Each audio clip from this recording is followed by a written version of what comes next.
Now I know somebody out there likes chocolate. Yes, Lord. Well, I got something you wanna eat. It's chocolate cake. Today on Poor Choices, we're baking up one of the simplest yet sexiest desserts for Valentine's Day, a devil's cake with a dark chocolate buttercream frosting.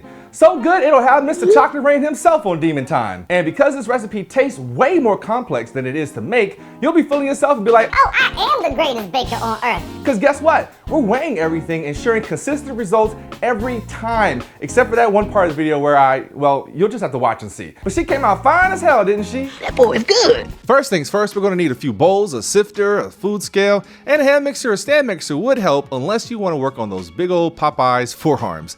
And a big shout out to all the bakers of Reddit. I spent days and days researching, cross-referencing, and trying to find the consensus chocolate cake recipe. And this one is definitely delivering. So get your oven preheated to 350 degrees and let's do this. So very important to sift a few of our things. This will get out any lumps, which gives us a more consistent consistency.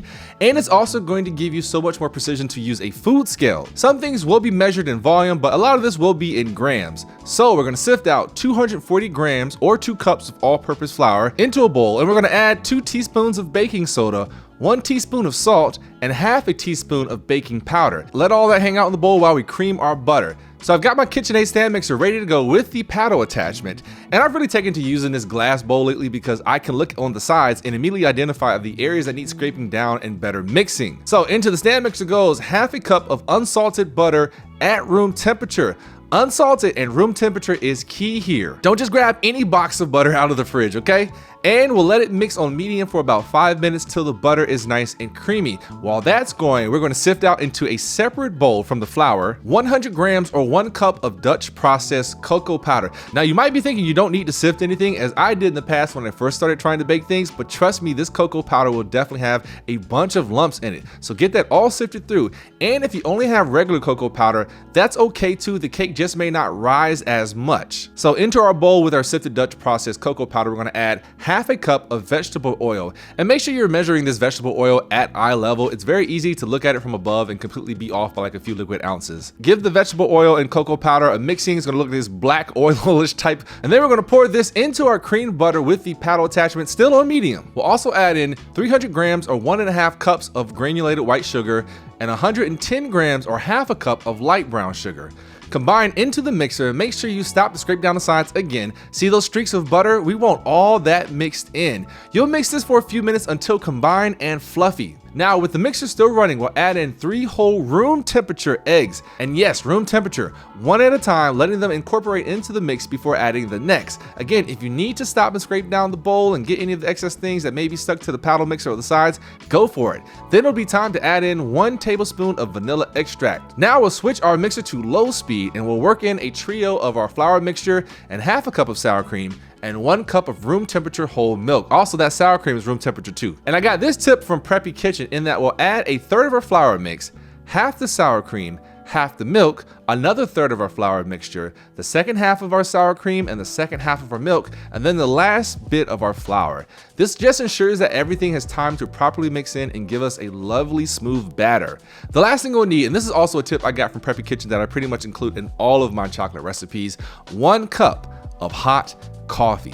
Coffee wakes up the flavors in chocolate. You will not taste any of that coffee flavor. I promise you that, as someone who is just getting used to drinking that stuff. So if you hate coffee, you don't have to worry about it, but trust me, it's definitely gonna help in giving you more chocolatey flavor. Also, this is just easier to whisk off the stand mixer. Now, it is going to get extremely liquidy, and you might be worried you messed up, but this is intended. Just whisk it until you get everything mixed together and incorporated. And then that's it for the batter. Now, to some greased up round 8-inch baking pans, we'll line the bottom with some parchment paper, and then here is where I'll be transparent. I somehow got distracted when making this and did not grease my pans up properly, and the result was the edges of the cake sticking to the pans, ripping them apart, and I couldn't frost them. So I actually had to do this entire recipe a second time. So, having said that, hit your pans with some cooking spray on the bottom and the edges, okay?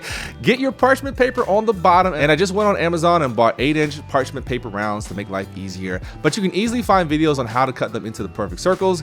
Then I took a handful of flour and turned the pans on the edges and rotated them so that the flour stuck to the cooking spray on the inside as I turned it. Dump any excess out or add more if you need it, but this will ensure our cake is set free and it won't rip off onto the sides. Lesson learned. Now I used my food scale to weigh out the batter because I already knew what my bowl weighed in grams, so I subtracted that from the total on the food scale and then divided that by 2. Or you can just not care and eyeball it. Seriously, it's not that big a crisis if one has slightly more batter than the other, but hey, some of us obsess over things looking symmetrical and all that, so there you go. Into our 350-degree oven for 40 to 45 minutes it goes, and when they're done, we're going to just let them cool completely in the pans. So I left these out for like 2 hours on my counter, which was enough time for me to make the chocolate buttercream frosting and bullshit for a little bit. So this is really easy. Probably the most difficult part is sifting the powdered sugar if you need to. Not every powdered sugar is created equally. Sometimes you will have to and sometimes you won't. But just know we are using quite a bit of powdered sugar, so it's going to take a little bit to sift all of it. So get them arms rested from earlier. Now this is footage from the first time I made the cake. I used a different regular cocoa powder here. This wasn't Dutch, but when I did the cake over, I used a dark chocolate cocoa powder. So this frosting will look lighter than the cut to for the finished one.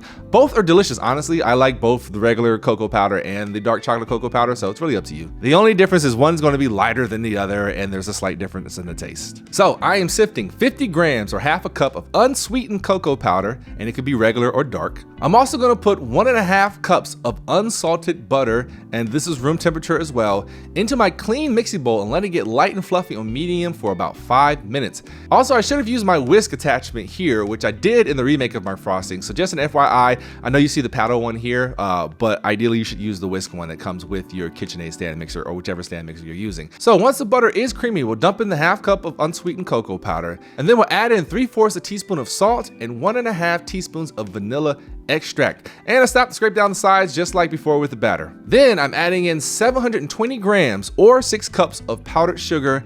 And in between putting in the cups, I'm adding 6 to 8 tablespoons of whole milk. So I do like a cup of powdered sugar, 2 tablespoons of milk, then another cup of powdered sugar, maybe it's 2 cups of powdered sugar, then another 2 tablespoons of milk. I'm just alternating between the two so I can kind of gauge the thickness of the frosting. Sometimes it might need a little bit more milk if it starts getting too thick and stiff. And again, I know I've said it a million times, but just make sure you're scraping down those sides to get any butter that has somehow escaped the grasp of that mixer. When you're satisfied with the thickness and your cakes have had time to cool down, it is now time to frost. Now, if you've greased your pans properly, you should be able to easily pop these out. And I'm frosting mine on this turntable with an 8-inch round cardboard cutout for cakes, which I also got off of Amazon. And to keep it from slipping around, I placed a dab of frosting on the actual turntable itself before putting that cardboard on. Saves a lot of headache with it sliding around. Pop off that parchment paper, and then we lather on a layer of frosting onto the top of the bottom piece and get it spread out evenly towards the edges. And you can make it as thick as you want. Then as I magically cut to the second cake I made, because that footage actually is more important here,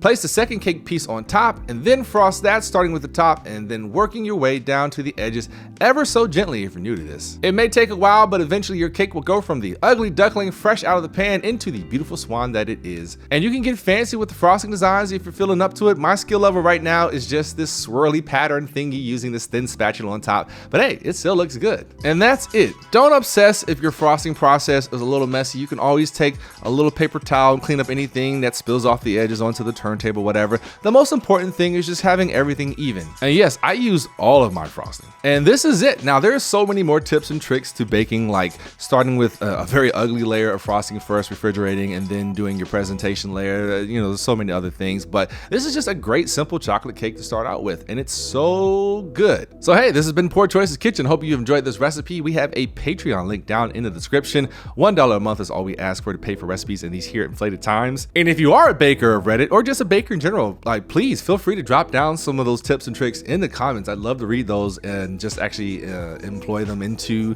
the next few cakes that I make. Because listen, I'm new to baking and you may be looking for pro tips, but you know, as I always said with the last few cakes I've made, or just a few bakes I've made in general, if I can make it, I, the amateur baker, can make it, then I know you definitely can. It just takes a little bit of patience and a little bit of precision, but you definitely got it.